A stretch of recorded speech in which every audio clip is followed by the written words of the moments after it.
What up, though? And welcome to another episode. Man, y'all know who I am. I'm MG. I don't even know I even introduce myself anymore. Man, I got Jeff No Chaser here doing what he do. Man, I like that shirt though. Appreciate it. I mean, your microphone. Let me adjust that for you, my guy. Appreciate it. Just want to fall on my face. And we got Cordon here, man. How y'all doing? He came in for our shit. He came in to hang out with me and Jeff shenanigans. The man said don't call him nothing else but Cordon. No joking with his name. He's standing on business about that. Yeah. Oh, was you pointing that towards me? I'm just saying. I'm saying what he. It sounds like you pointing that towards me. I'm saying what he was thinking when you called him with some animosity other name. right here over a name. Call me Cordeezy, Blue, Cordon. But you just said don't. Hey man, don't call me Cordeezy. I don't work at Taco Bell. That's what you said, bro. So look. We brought Cordon on the show because he has a story to tell. So we interviewing him. He has a story to tell, and it's one that's inspiring. So, Cordon, man, and we've talked about this, briefly and everything. But from your own mouth, just kind of give us like, an idea of, what was going on at the time that you was going through your case. Before you answer, is this 100% like sensitive to you? Like a little sensitive? Oh no, I wouldn't say it's sensitive. I usually joke about it with people. Okay, cool. Because I just want to make sure. More people that I closely know, close friends. Oh, family. I'm not close friends, but I'm still gonna jab you a couple of times. That gauges how what questions Jeff going to answer. Yeah, I bet. That's a gauge right there. So, and I don't want to tell the story for you. Right. So just give them a brief overview of what happened and what was your mindset before everything transpired with your case. Well, back in 2017, I had an issue where I was dating this girl, which actually became my first mother of my child, my firstborn child, my son. Dope. And the relationship was hectic, being 18 at the time. I'm just living life, doing what I do, like what men do. And so we end up splitting. And you know how, like, at the time, how your mindset is, like, that ain't my child. That can't be my child. I mean, I didn't see you with other people, or I didn't see you with this person. So, like, in my mind, it really can't be mine. So, really, I didn't really brush into it or pay attention to it or give it any type of thought. Mm-hmm. So, after a while, kind of just, after a while, I thought about it, like, man, it really could be my child. I mean, I know I'd have known this girl for how many years? We didn't grew up together. We didn't been on the block. We childhood friends. And I would say that, like I said, I would notice, I would see little things in the child and the boy, and I'm like, man, that really could be my son. So I would try to go around and actually try to develop or try to put my big boy pants on, be a man. Right. Be a man, go for it. So I've been around. I helped her. I've been around the baby, held the baby, changed the baby. But we had a falling out to where she had another guy come over.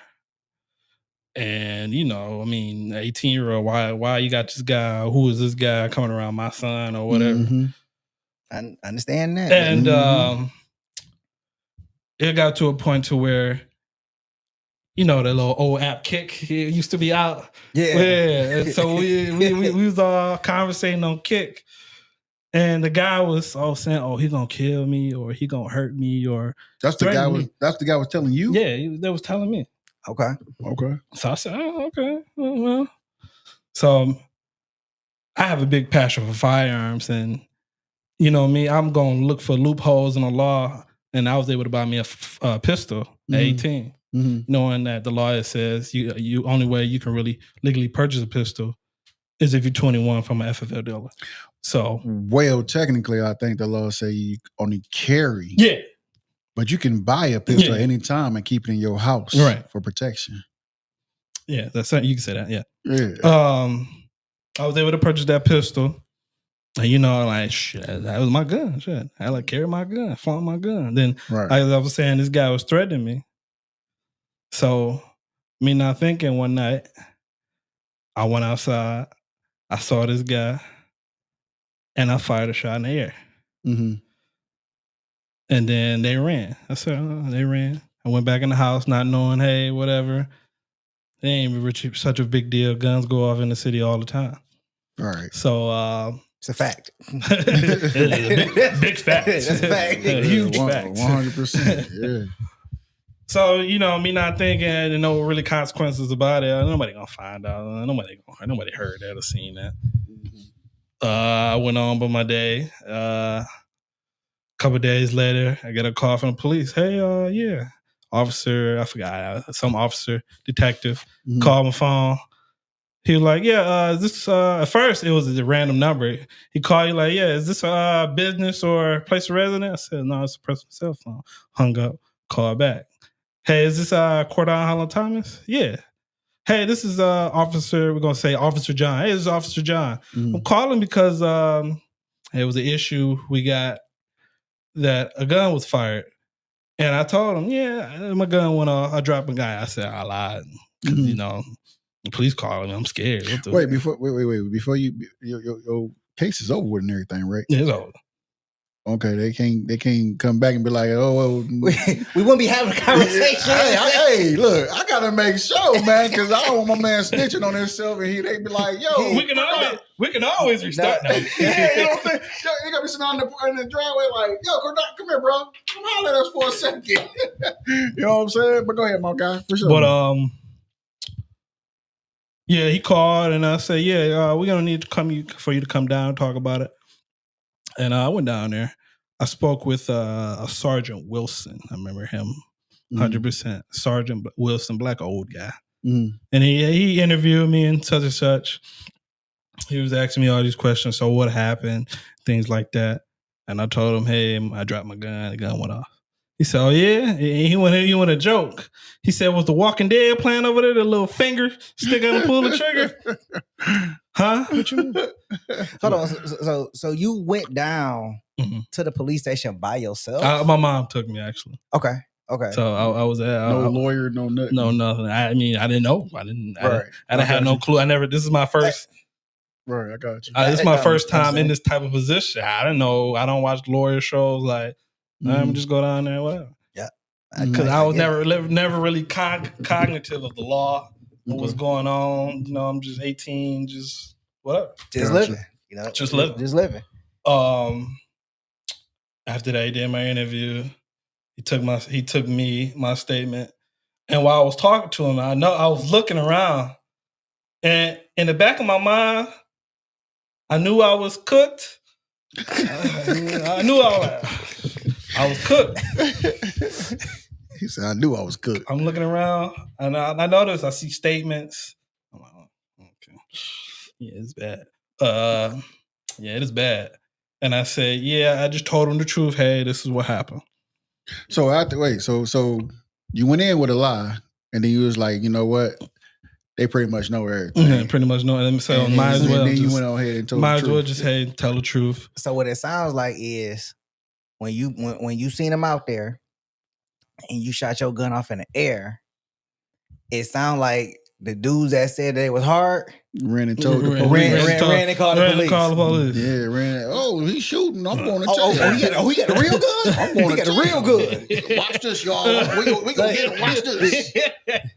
Like, crazy. Like I was just joking, man. That was just words on paper. Like I wasn't real. Right. I was just typing just to be typing, man. So, okay, you was at the police station. You realized that you had messed up, right? I realized they had statements and everything. Yeah. They had statements. So obviously, you know, I ain't gonna say everybody, but those who was there were some people that went ahead and was like, they filed a statement, they did the investigation. So when they called you in, you know, they already knew that they was gonna arrest you. Yeah, they was gonna arrest you.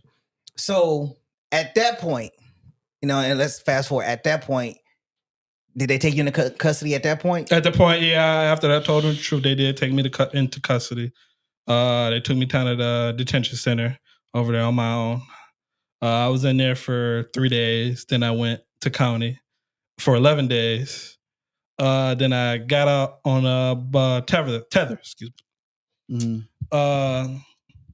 After that, I've been on house arrest since February of 2017 to June.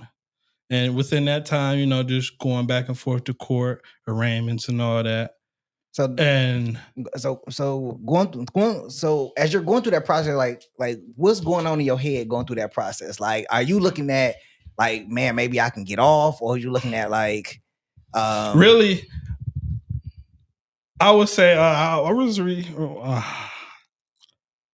wasn't thinking about it. Like, I was thinking like, damn. You more was like, dang, I wish just hurry up and get over with. Yeah, I really wish this, whatever happens, it happens. I did what I did. I knew, hey, this is going to be some consequences. It is what it is. I got a baby. I got a baby out there, but I'm in this situation. There's nothing really I can do until we get the results or we get sentencing or whatever.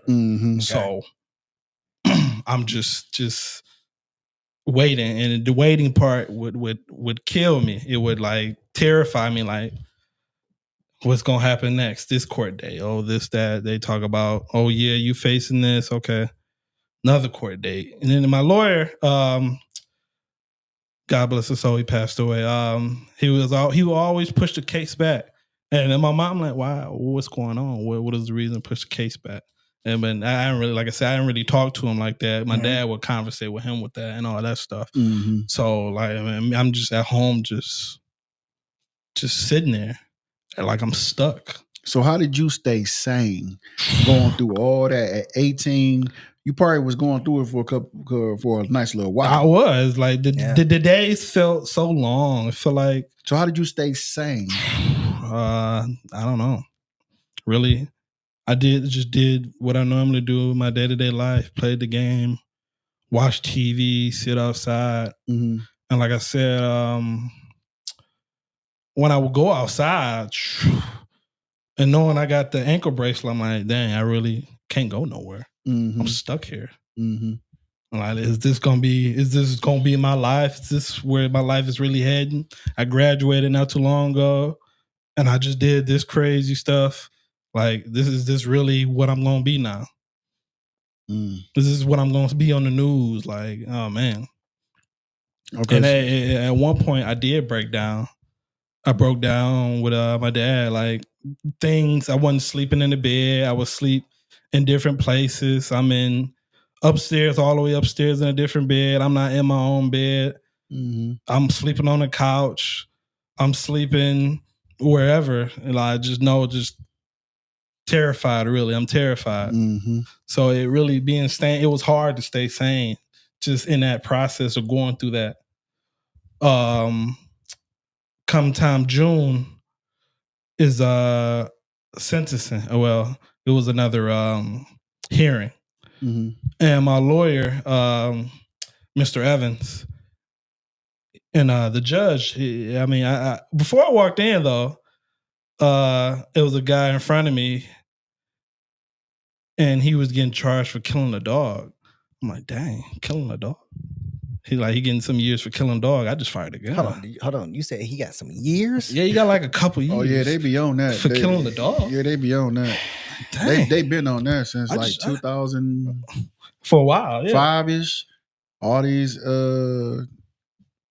animal rights people. Yeah, out of cruelty. They've been on that. Yeah. So I'm like, dang, this guy just killed. He just get charged for killing a dog. I mean, I don't get charged for killing an ant and a fly, but. All I did was shot a gun. He got some years. So I'm in there sweating bullets. Yeah. Like, oh my God, is this it? Is this where I'm going? Right. God, is this what my life is? Like, so it comes my turn where my hearing is up, and my lawyer brought up HYTA. I'm like, I don't know what that is. What is that? And then he's presenting it to the judge like, hey, I present HYTA to my client. And the judge is like, the judge tell him to come to the bench, and I can hear them. And I'm hearing my lawyer, Mr. Evans, saying, "Come on, just give me this favor." And I just hear the judge. He shot a gun. He said, "I know, but just give me this favor." And it really dawned on me, like, Jesus, they really about to throw me. They about to throw me to the wolves. They about to put me under the bus. Mm-hmm. So like, and just to give light and understanding, like when you shoot a gun in the air, that comes down. Yeah. And is liable to hit something anybody, anything, ricochet or whatever the case is. And it's such an unknown variable that if it would have landed on someone, then it would have came back to me. It would have been a whole. I wouldn't be here. Yeah, I wouldn't be here at all. It would have been a whole different case. Yeah, right, you're exactly right. So. But it's another good thing is that they didn't charge him with, because when you brandish a weapon, they can give you 5 years just off brandishing. Yeah. And you firing, that's a totally different story. But like you said, good thing it didn't hit nobody or shoot, it didn't come down. You know what I'm saying? So that's a great thing, and it's a good thing you had the lawyer that you had. Mm-hmm.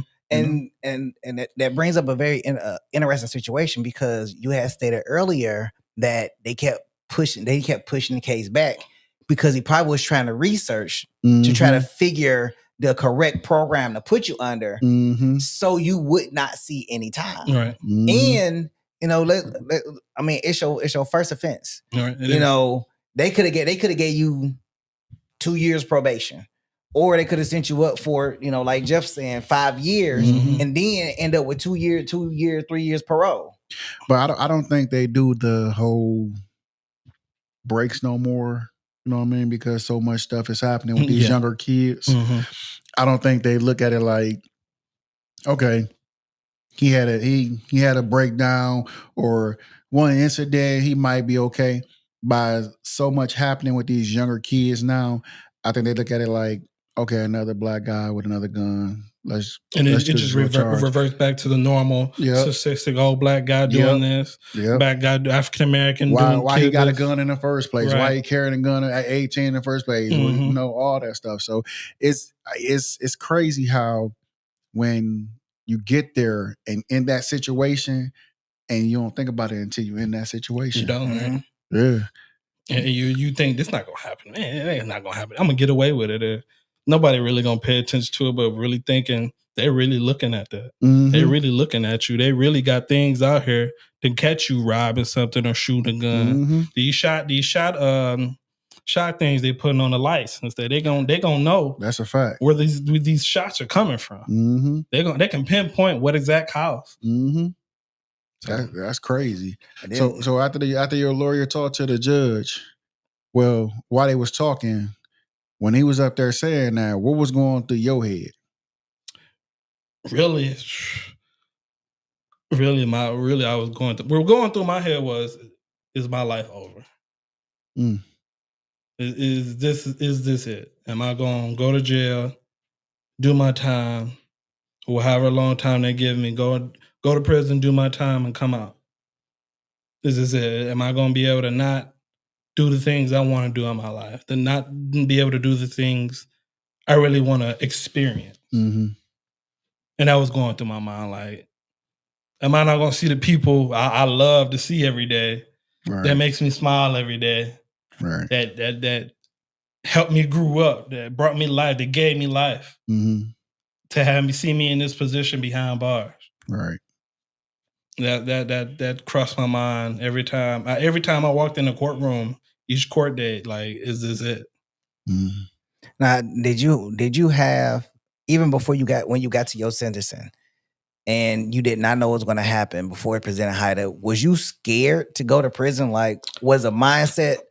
Because, I mean, you see, like, some of the prison shows and all the stuff that, they present out there, like, was like, any man, like, man, I don't want to go to prison. Like, I don't know what that life is going to look like, for me, because, prison has, it has its culture. Prison has its culture. Yes. That's a fact. Yeah, it does. Yeah, before going in, I mean,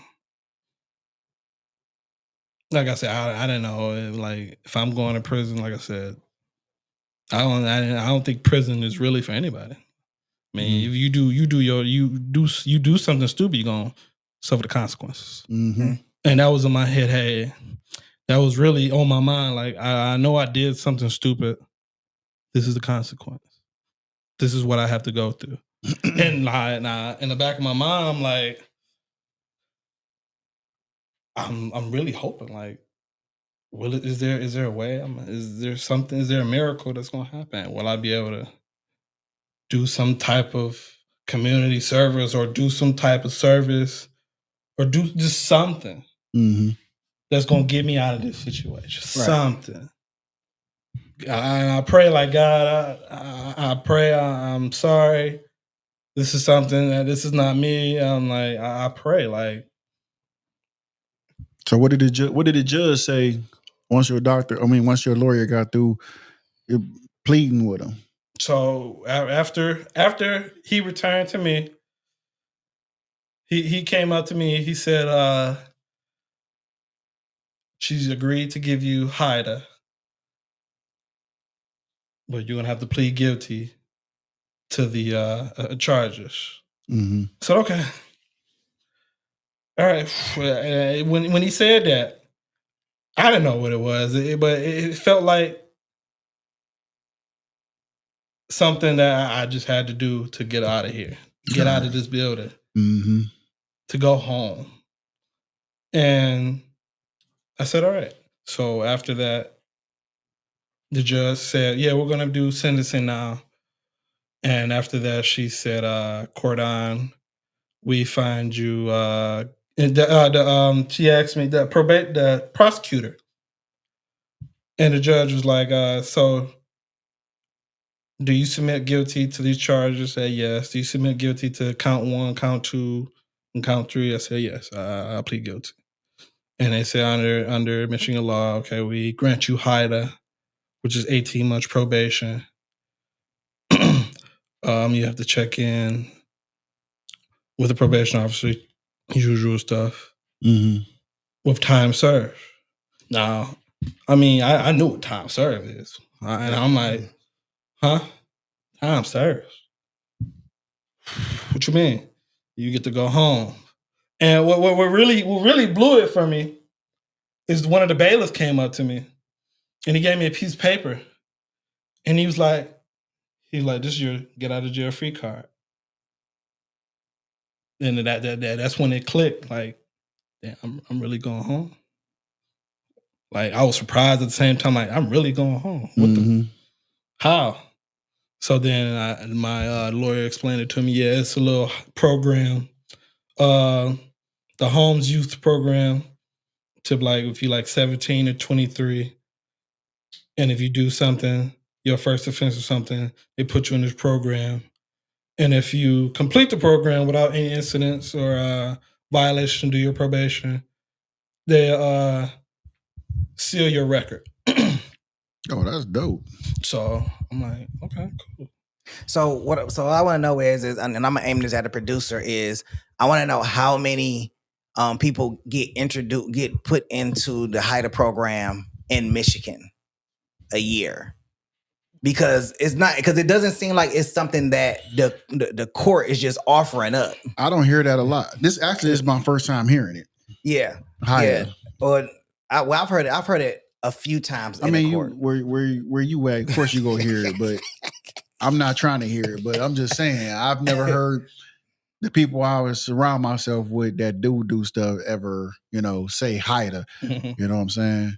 So that's new to me. When you said it, I'm like, what is that? All right. So while the producer is looking that up, yeah. So that's, and again, I have to highlight that it doesn't sound like this is something that just granted to anybody, or that's just granted to anybody. Right. I don't think judges are sitting on the bench and say, you know what, since it's your first time, we gonna give you the HYTA program. It is obviously something that the prosecutor and the defense attorney have to come into agreement with in order for them to say, okay, yeah, we're gonna let you go through the HYTA program, and then the judge is gonna make a determination I think the judge made the determination of what all the stipulations are. Yes. They come up with all the conditions. Well, all the conditions that you got to follow. But he did say that his lawyer basically had to plead with the judge to give it to him. Yeah. And the judge was like, but he fired a gun. You know, he probably didn't want to give it to him just because he fired a gun. She didn't. She was ready to say, yeah, go ahead and take him. I mean, it's when we in court. But before you say that, Jeff, so the producer found out that the exact number of people. So for the HYTA program, there is no public record of how many go through each year.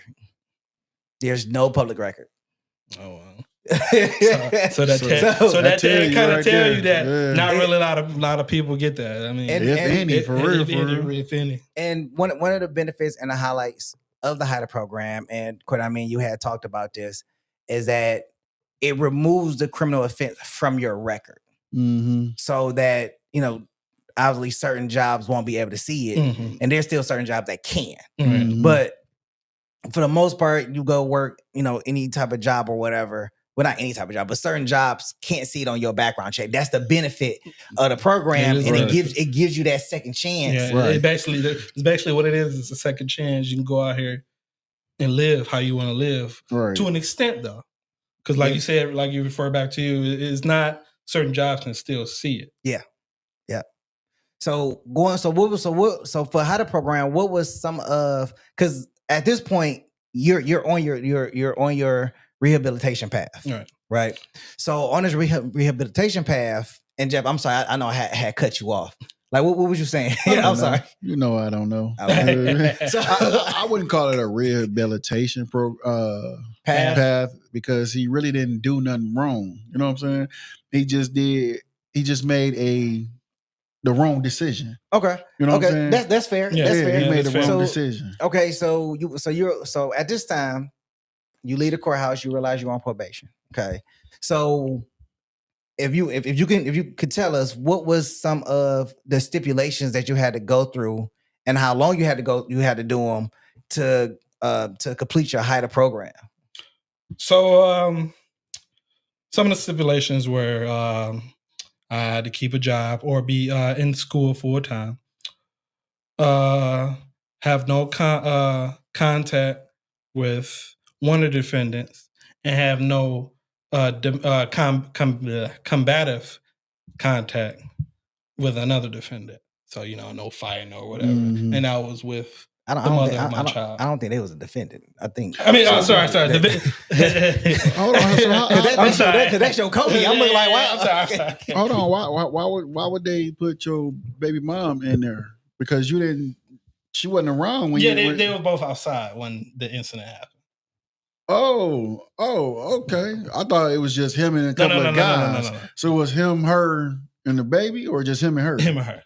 I'd let two. I mean, okay. No. Yeah, you did it right, bro. No. Yeah. Okay. So they threw her in, saying you can't have no combative contact with her, right? Because of the baby. Because of the baby. After that, the usual stuff. Sign up for probation. Went downtown to a building where I was required to give information about my family, where they live, and things like that. And I went in there, that for some reason I just had the same last name, Johnson. I'm like, okay, this is weird. And it was, like I said, giving them information. And the lady said, yeah, you came in all prepared or whatever. What you do? Well, I don't even really want to get into that right now. I just want to do what I got to do here and leave. Yeah. And then they gave me another test, I guess, to when to check in with my probation officer. So it was a bunch of questions like, do you drink? Do you smoke weed? Do you get upset when you smoke weed? And the questions were kind of repetitive, just worded differently. Like they trying to trick you with the questions. Like, right. Yeah. Do you have to smoke when you feel angry? Like, no. Like, do you not want to drink? Like, what? Okay. Yeah. So then he was like, oh yeah, because you know how normally people got to check in once a month Or some people got to check in every day. Yeah. I had to check in twice. No, I had to check in once every 2 months. Oh, okay. Okay. So I'm like, all Yeah. right, cool. Yeah. I don't have to really see you that often. I really don't want to see you at all. But hey, we got to go through this. So, Facts. after that, I went to meet my probation officer. Nice little older lady, Miss Belinda Jones. I remember her name. You like everybody in your doggone case, man. Dang. I'm good with remember names, man. The chief was nice. He was joking with me. They gave me ice cream. She was a nice lady. Yeah, she was a nice lady. I remember one time during the probation, I checked in. She actually asked me to go pick up a light bulb for at the store right across the street. She like, yeah, my light went off. You think you can go get me a light across the street? Is that? Hold on, wait. Is that a conflict of interest? Like she already go pick up a light bulb. Like, hold on, my probation need. You trying to set me up? If I say no, right? He did. He came in drunk. Oh man, that's what I said. Like, no, I ain't doing that. Well, we need you to go drop. What? I didn't have to do that. Or change it. I got to see you 3 times a week. Right. Now. Oh my God. Hold on. But yeah, she asked me to go pick up her little light bulb for her. I actually got the wrong one. But she was like, it's okay. Give her money back. And I left. After I paid my restitution fees, court fees, and all that, I actually got off probation early. Okay. So I got off like 6 months early. That's dope. Because after I paid all the restitution, I ain't got no trouble or nothing like that. I kept a job. The first job I had was terrible. After I got my second job, I was like, cool, this is steady. I don't have to worry about nothing right now. And after that, everything was just at another stop, to be honest. Because after I got off probation, I didn't know really what I wanted to do. Like I had this hiccup, and I didn't know how this hiccup is really affecting me, or really the HYTA program. I didn't know how the HYTA program was really helping me either, because I don't really look into it like that. I'm 19. I'm working at FedEx. I'm just, all right, I'm average Joe now. I'm working, trying to get some money, live life, eat some food, whatever. Then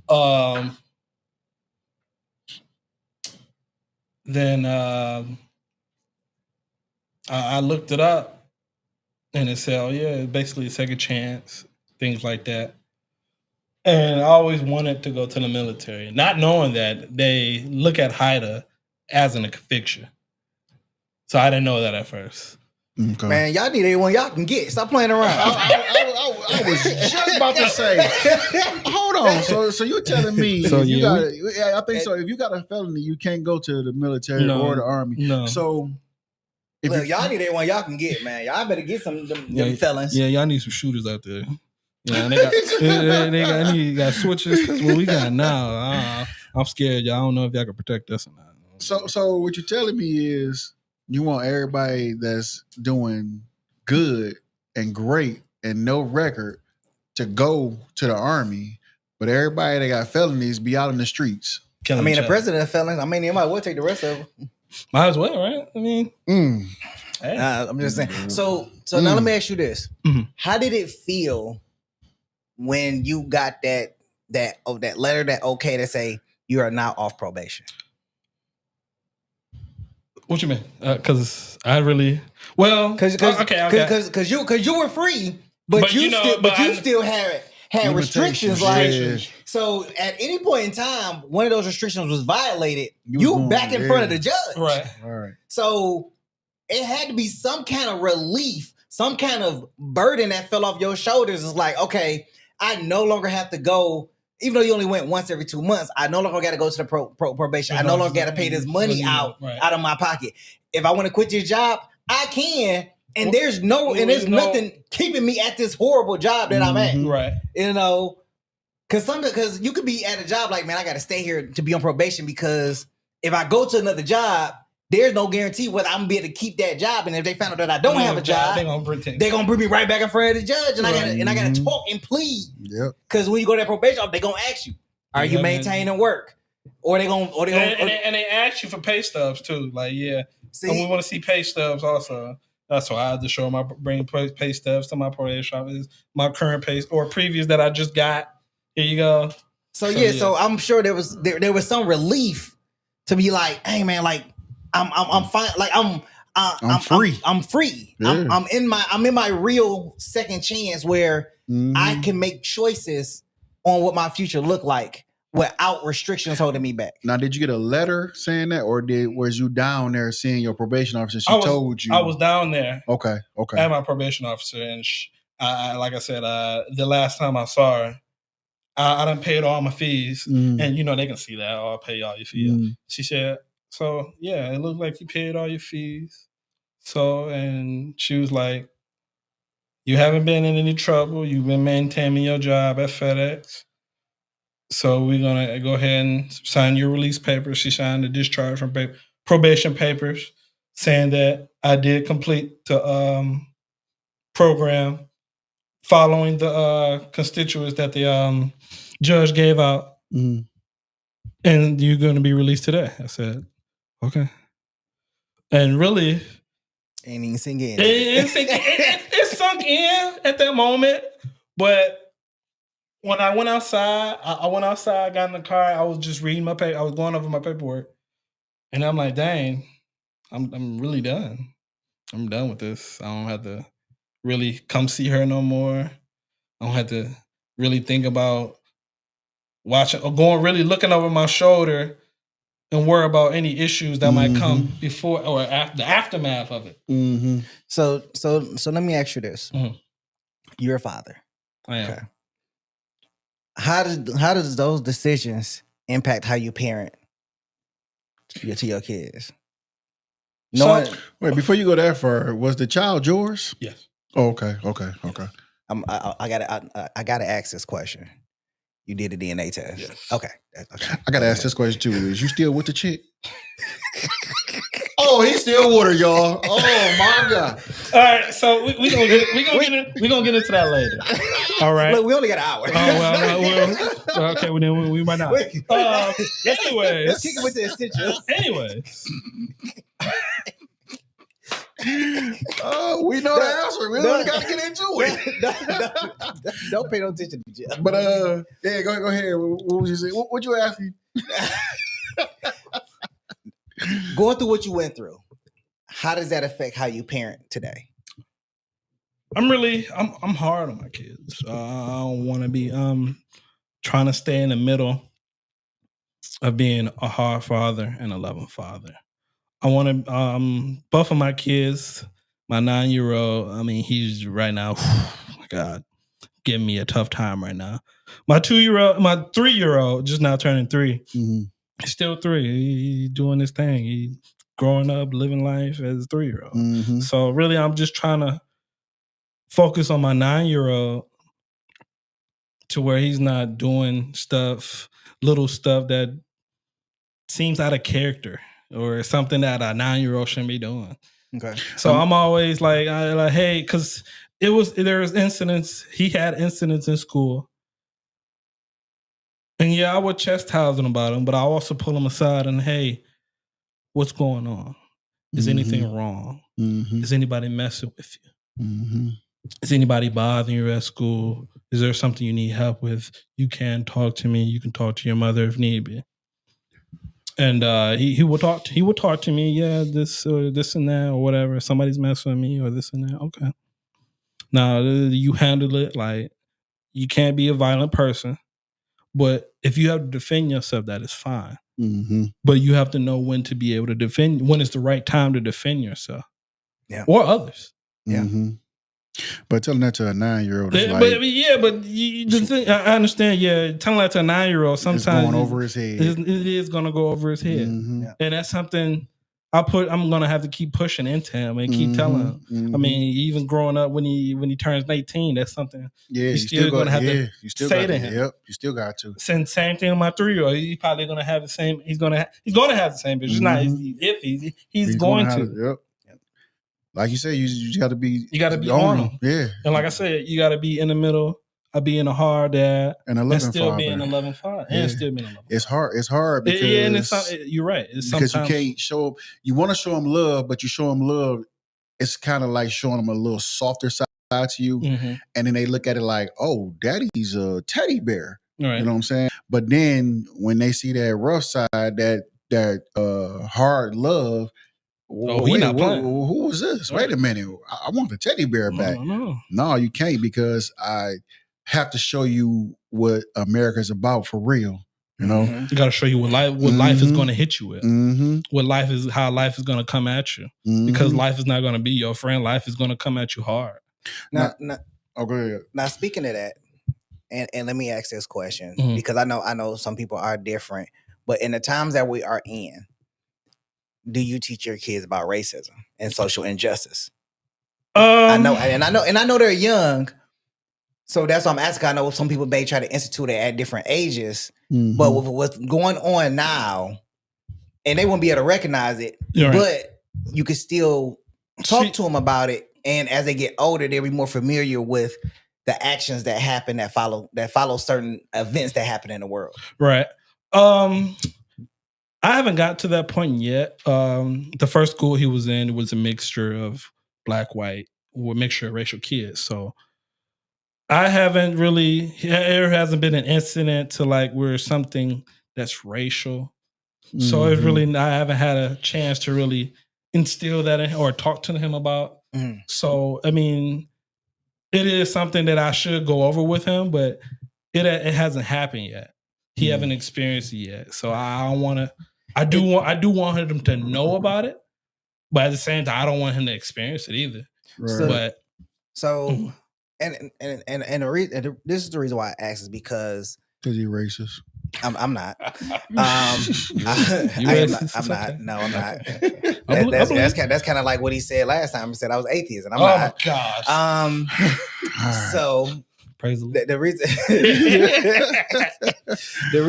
reason why I asked is because I started talking to my son about racism, and because I didn't grow up, but my son was raised in the suburbs, but he went to an inner city school. I wanted him to have the luxury of the suburbs, but the mentality of the inner city schools. So understand that, hey, these are the people that you're probably going to be mixed amongst more than the people out in the suburbs. Who you gonna socialize with? You can hang out with people in the suburbs and stuff like that, but then you go to the inner city and you get chastised for speaking proper, wearing your clothes a certain way. Yeah, you know what I'm saying? Because now you adopt a particular style because you probably went to either a predominantly white school or at least some kind of mixed crowd. Right.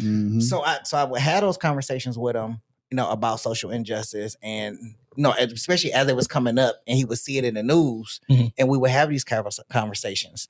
And it's not that it was happening to him, but just so much, he can be aware of, like, there will be people that will talk down to you, and it may not seem like anything to you, but it may be racist. Yeah, and that's a fact. And because you never experienced it, you wouldn't know. Right, you wouldn't know. That is actually like.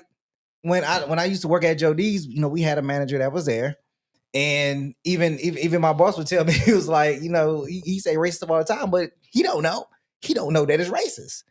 And it's like, there are people out there that make statements that don't come off as racist, but it's actually racist. And it could be out of curiosity. So if I don't know, if I swing my hand and hit his cheek, I don't know if I'm slapping him.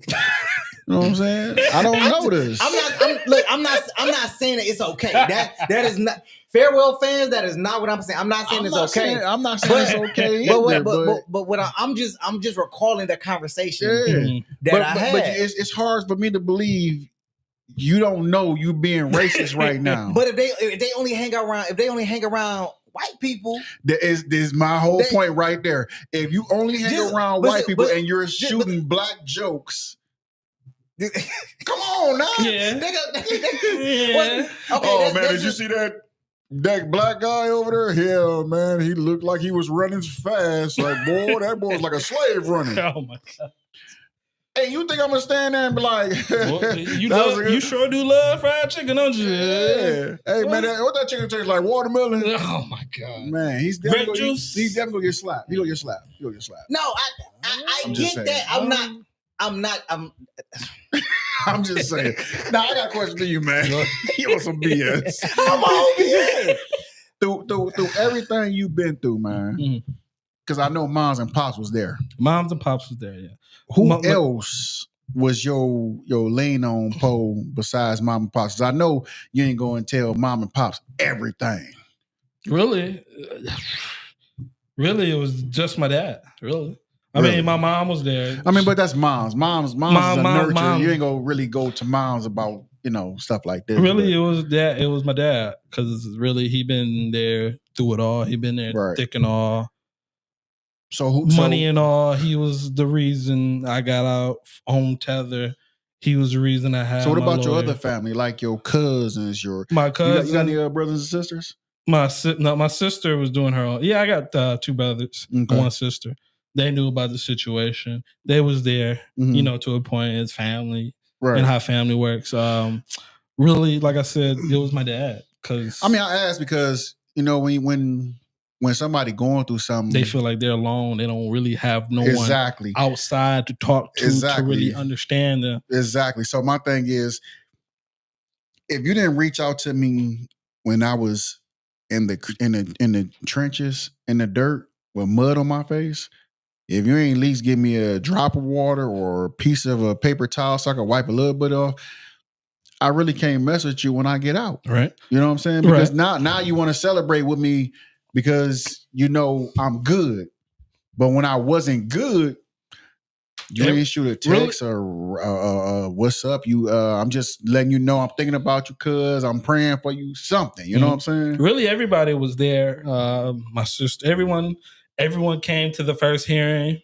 My grandfather, my aunts, cousins, my brother and sister, mom. Okay, that's dope. So everybody was there at the first hearing. So you was like kind of like the good kid. I was a good kid. Yeah, I was. And just made a mistake. Made a mistake. Yeah. I was never that type of person to be in the hood doing crazy stuff. I mean, I was in the hood, but that's what that snatch happened. That's what happened when you get that snatch. That's what happened. That's what happened when you get that snatch, boy. That's what happens when you have these phony and fakes out here that want to just talk about what they gonna do. I mean, that's always gonna be around. It's always gonna be around, but that's just like the YouTubers, not YouTubers. I'm sorry, the what they call them now, the influencers. That's what they do now. Like this one guy, he saw Megan Good and her boyfriend out, or her husband. I'm sorry, her husband out. And he like, "Can I get a picture?" He's like, "Yeah." She's like, "Yeah, for sure." He was like, "What about your number?" While my man standing right there next to her. So if I knock you out, am I in the wrong? But that's what you wanted me to do because now you can sue me. You know what I'm saying? Mm-hmm. Trying to provoke you in some type of way. You being disrespectful. True. I can see that. Yeah. Yeah. So my thing is, why put yourself out there to be like that if you don't want to get what's coming to you?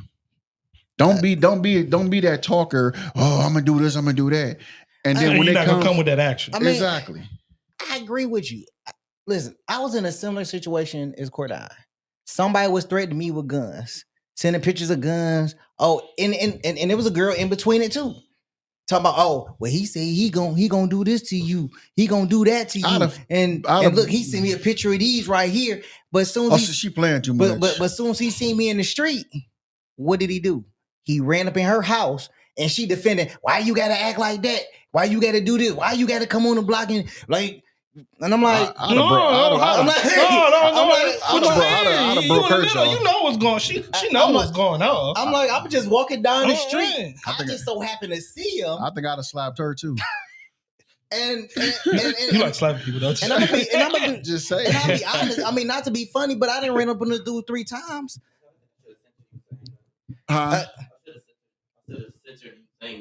Slapping people?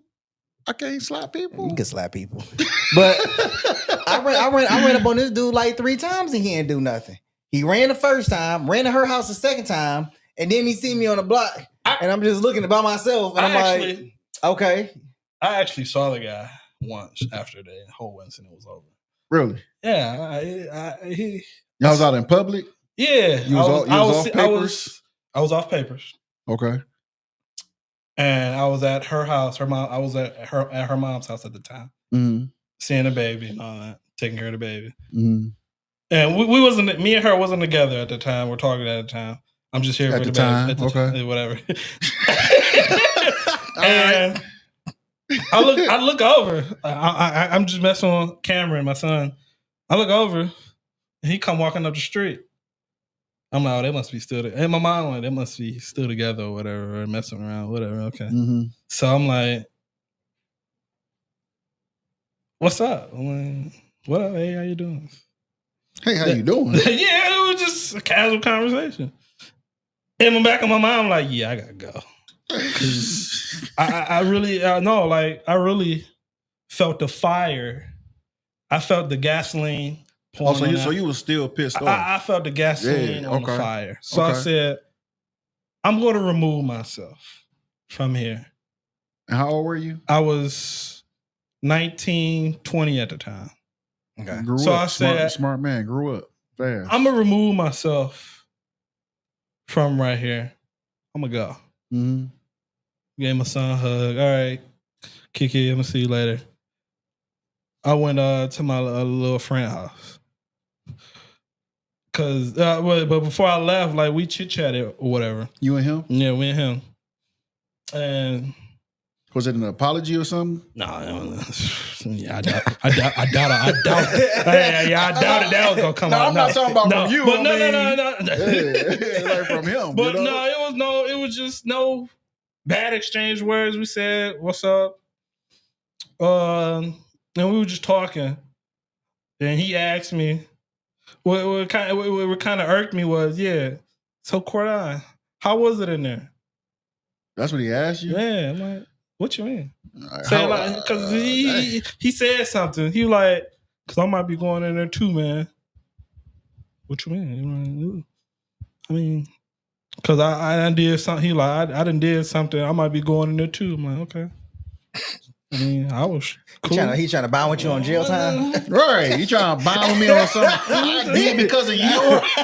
Like, you really should be talking to me right now. Yeah, but, for real. This is a courtesy. But I can't do nothing because so for real. I didn't. He said I didn't kill somebody. I'm like, okay. Whatever. I mean, hey, you gonna do what you do. Hey, I don't got nothing to do with me. So I told them. You trying to like scare you or something? I don't know. That's what I'm thinking too. I had to here put somebody in the grave. You know, I said I may be going too, but you could be next. I understand. Was I supposed to be scared? Bro. I didn't know the context of it either. I took it as a threat because I'd have knocked him out right there. I'd have took that as a threat because I went through that whole situation, and then the first time I see you trying to bond with me over jail, right? And you trying to say, "Oh, I might be next because I'm going next because I just killed somebody," and I'm like, "What?" I'd have took that as that. But you know what? I'm glad you didn't do nothing, man. I'm glad you walked away. You took yourself out of that situation. I felt it like, I gotta go. Yeah, that was smart, bro. That was smart. I'm about to go. I went to my little friend's house. And after that, so you got 2 kids now? I got 2 kids. Yes. By the same lady? Yes. Great job, man. Told you don't listen to Joe. Oh my God! What? Yeah. I ain't saying that. Don't listen to that, man. The recovery. I'm just saying because if you look at it, he went through some trauma, some straight bull. Yeah, straight bull. Came out a bigger man. One baby mother. Might potentially wife or whatever, you know what I'm saying? Yeah. And now he's on a straight and narrow.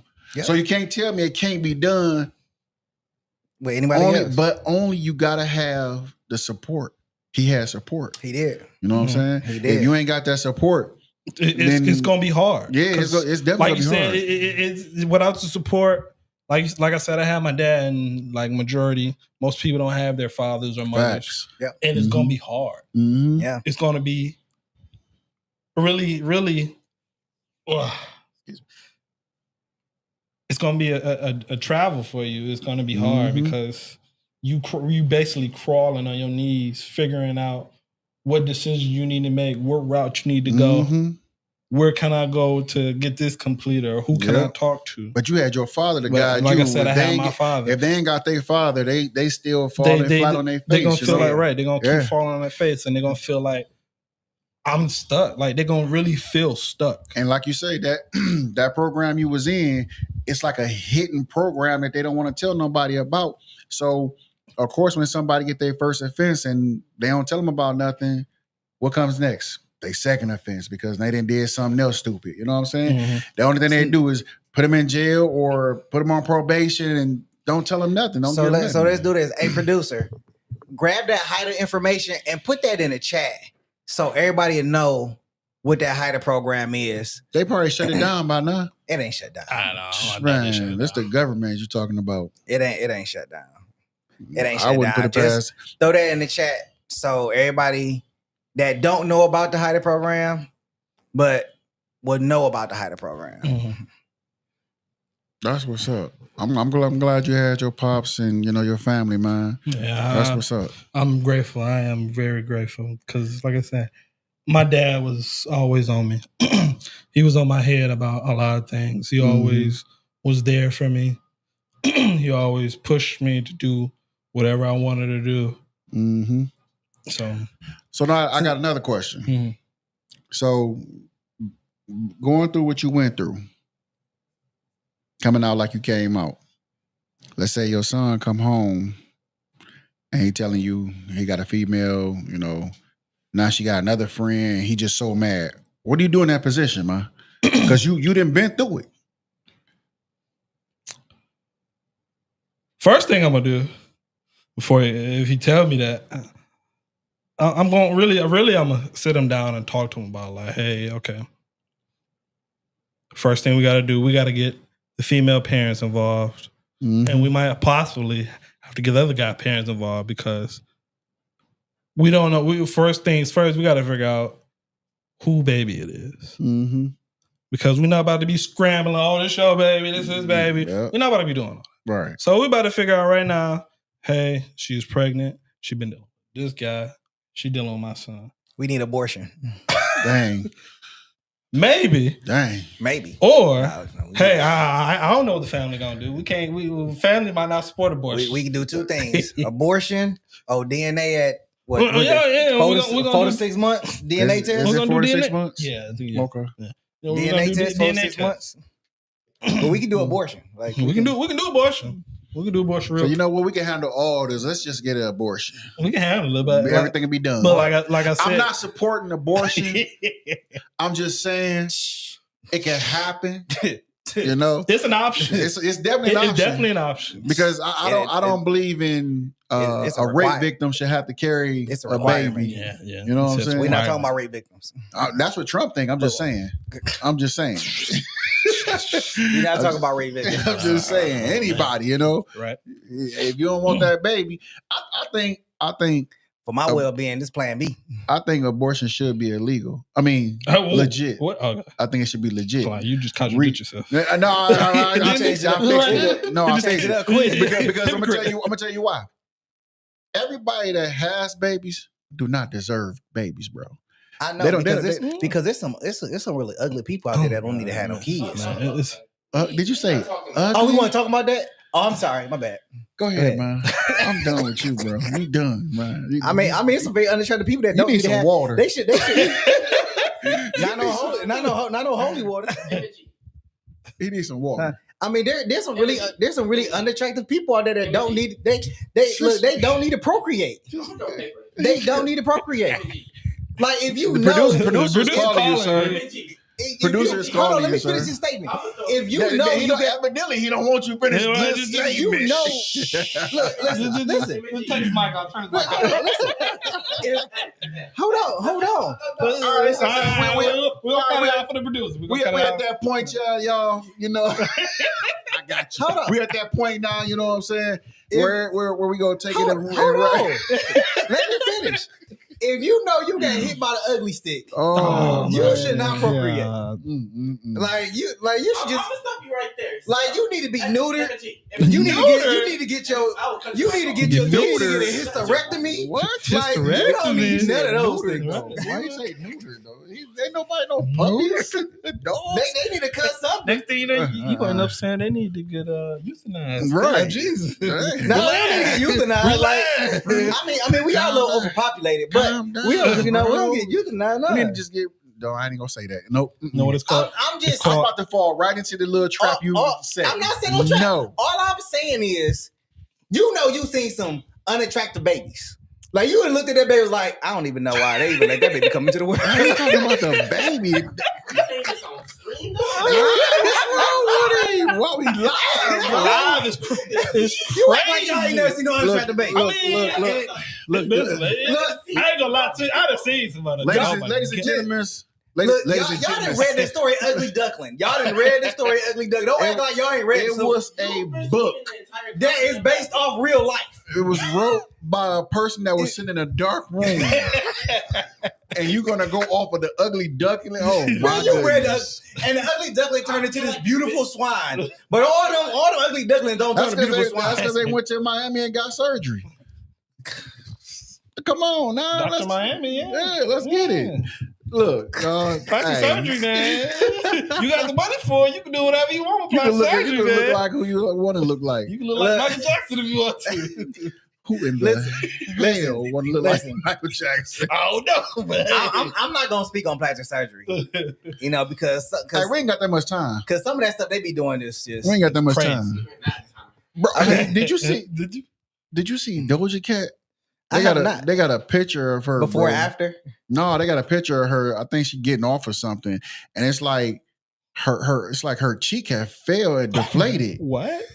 Yeah, bro. And I'm looking. I'm like, wow. I said they just dirty. They just her cheek, her booty cheek, her butt. You know, just gave out. I just was like, you know what, we tired. You know, just okay. All right. Like I'm done. I'm gone. Okay, we all done today.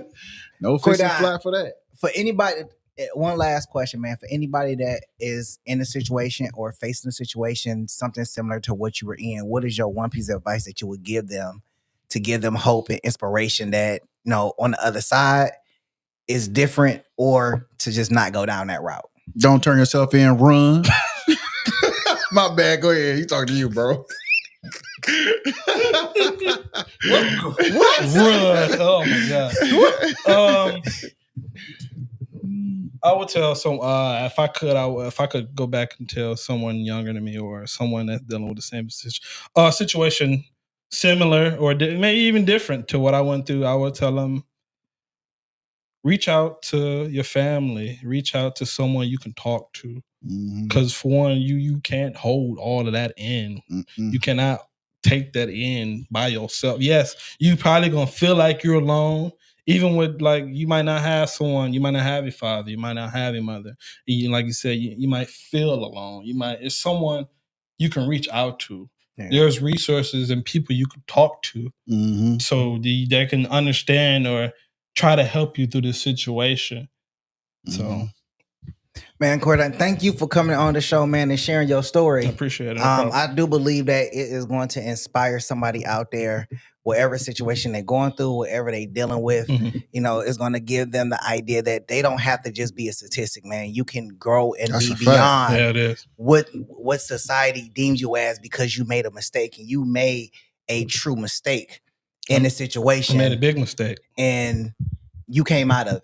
It wasn't a big mistake. It was just you wasn't thinking. In my mind, you was thinking with your heart. You wasn't thinking with your mind. You know what I'm saying? I wasn't thinking. I wasn't really thinking at all. It's just it happened. Yeah, it happened. I went through the consequences. I wouldn't say. Well, I did go through consequences. I went to jail. I had to go before a judge, but I did come out of it. And it's a blessing. Mm-hmm. And like I said, I'm grateful to like my father, my family, my lawyer, God bless his soul. And people, like I said, the people I was surrounded with, because like I said, everybody was there really. I was a people person. So I knew a lot of people. And when they heard it happen, like, Cordon? That really happened? Mm-hmm. Quit playing. Not Cordon. That snatch take you out of your character. Yeah, that snatch. Yeah, sometimes that snatch might take you out of your character, and it can happen. So don't think it won't happen. It can happen. Facts. You might be so all lipping that snatch. No, Mm-hmm. Then somebody be like, hey, it's mine. Snatches. Look, that's why you keep 5 of them. So listen, we catch y'all the next go around, man. Jeff, No Chaser. Cordon, thanks for coming on to the show. I'm MNG. Peace.